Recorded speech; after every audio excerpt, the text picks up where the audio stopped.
Memiliki manajemen waktu tentunya adalah hal yang baik, karena dengan ini kita bisa mengetahui kemampuan dan porsi kita dalam melakukan sesuatu hal. Dengan memperhatikan manajemen waktu adalah salah satu cara untuk mengurangi keresahan atau stres yang dialami sehari-hari. Nah, di video kali ini aku mau share gimana caranya untuk mengatur waktu supaya lebih tertata sebagai seseorang yang menuju hidup minimalis ini. Tapi seperti biasa, sebelum aku bahas, aku mau nyapa kalian dulu, khususnya yang baru mampir di channel ini. Welcome, nama aku Karissa. Kalau misalnya kalian belum subscribe, jangan lupa untuk subscribe, nyalain lonceng notification, dan follow aku juga di Instagram.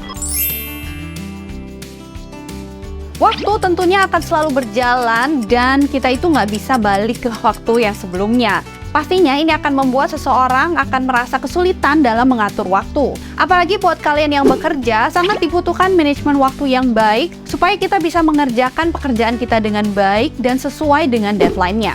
Seringkali kalau misalnya kita nggak memiliki manajemen waktu yang baik, kita akan sulit untuk mencapai tujuan yang diinginkan. Jadi ini beberapa step-step yang bisa kalian lakukan untuk memiliki manajemen waktu yang baik. Yang pertama yang paling penting menurut aku adalah mempunyai to-do list. Menurut aku ini tuh adalah hal pertama yang perlu diperhatikan kalau kita mau mengatur waktu kita. Memiliki daftar atau to-do list ini dapat membantu kita untuk mengetahui pekerjaan mana yang harus kita selesaikan dan apa yang harus dikerjakan selanjutnya. Selain itu, adanya to-do list ini dapat membuat kita termotivasi dan kita itu ada kepuasan sendiri, terutama kalau misalnya kita menyelesaikan tugas-tugas yang ada. Selain itu, yang utama dari to-do list ini adalah menentukan skala prioritas dari pekerjaan-pekerjaan yang harus kita kerjakan. Jadi kita bisa mulai untuk mencatat tugas mana yang paling penting dulu untuk dikerjakan dan begitu seterusnya. Yang kedua, kita bisa menetapkan batas waktu. Menetapkan batas waktu untuk suatu tugas akan menyenangkan. Kalau kita bisa menyelesaikan tugas yang lebih penting dulu, kita itu bisa mengatur pekerjaan apa yang harus kita lakukan setelahnya. Jadi kita bisa menentukan batas waktu atau berapa lama waktu yang kita butuhkan untuk menyelesaikan satu pekerjaan. Pastinya waktu kita jangan sampai habis atau terbuang dengan sia-sia. Kita bisa menentukan waktu tenggat atau deadline untuk menyelesaikan suatu pekerjaan. Dengan menentukan deadline atau batas waktu, kita bisa bekerja lebih efisien dan lebih cerdas dalam mengelola setiap detik yang kita punya. Yang selanjutnya adalah melakukan perencanaan ke depan. Perencanaan ke depan merupakan salah satu yang penting dalam manajemen waktu. Kita bisa memulai untuk perencanaan 1 atau 2 minggu ke depan dan kita bisa menentukan target yang ingin kita capai. Yang selanjutnya adalah memulai dengan tugas yang paling penting. Ini sama seperti kita mengerjakan to-do list, kita harus mengetahui prioritas apa yang paling penting dan kita harus kerjakan terlebih dahulu. Kalau untuk aku pribadi, biasanya aku ngerjain hal yang lebih sulit dulu di pagi hari, karena kalau bisa di pagi hari itu kita semangatnya tuh masih full on kan. Kita bisa mengerjakan hal yang lebih penting atau lebih sulit dulu. Setelah itu kita bisa lanjutkan dengan pekerjaan lainnya.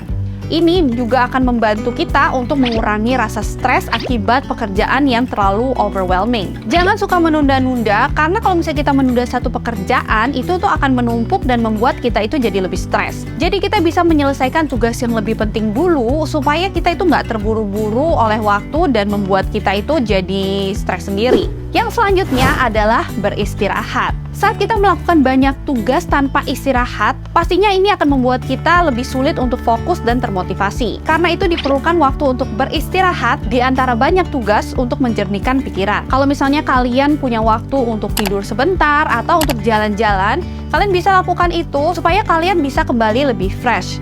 Kalian bisa memanfaatkan waktu weekend untuk jalan-jalan atau untuk berolahraga supaya kita bisa lebih rileks dan bisa kembali bekerja secara efektif. Yang selanjutnya, penting untuk menghilangkan atau mengurangi aktivitas yang berlebihan. Kurangi tugas yang nggak terlalu penting supaya kita itu memiliki banyak waktu luang untuk memikirkan hal yang lebih bermanfaat. Ini juga dapat membantu untuk mengurangi beban pikiran. Kita bisa fokus ke pekerjaan yang lebih penting dan ini akan lebih menambah konsentrasi. Jadi itu tadi beberapa tips cara untuk memanage waktu yang baik. Tentunya melakukan hal ini tuh bukan suatu hal yang mudah, apalagi kalau misalnya kalian belum pernah untuk memanage waktu atau kalian nggak terbiasa untuk melakukan hal ini. Tapi ini tuh penting banget, apalagi buat kalian yang memiliki tugas yang banyak. Kalian bisa untuk mulai memilih-milih pekerjaan mana yang lebih penting dan lebih harus dikerjain duluan, Membuat to-do list supaya kalian itu nggak stres dan jadi overwhelming. Karena dengan memanage waktu ini, kalian itu bisa fokus untuk mengerjakan pekerjaan sesuai dengan deadline dan batas waktunya. Jadi nggak semuanya itu kayak dalam pikiran dan malah jadi nggak fokus dan semuanya targetnya itu nggak tercapai.